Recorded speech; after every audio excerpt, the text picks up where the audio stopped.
Hey everyone, welcome back to another quick video from Bullion Now, bullionnow.com.au. Today's release day from Perth Mint, and there's one that's caught us a little bit by surprise.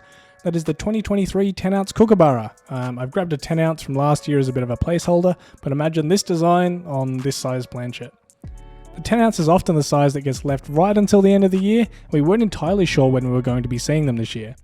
We obviously don't have these coins yet, but there will be a link in the description through to our website for pre-orders, as this is a coin that normally sells out very quickly, and we've been allocated a very limited amount. The other coin that we've seen released today is the next in the Australian Gold Nugget series, the Pride of Australia. It looks like it's only been released in gold so far, and at this stage we haven't been offered any of them, so it's not likely we'll have any in, but we will be trying our luck to see if we can get a hold of any. The 10-ounce Cook though should hopefully be coming through physically soon. Again, I suggest will most likely sell out before the stock actually arrives, so if it's one you're chasing, I'd be getting it sooner rather than later. We're anticipating getting our stock at hopefully the end of this week, maybe the start of next week, so hopefully not too far away. Thanks for watching, bit of a quick one today just because we wanted to get this out, but I'll see you in the next video.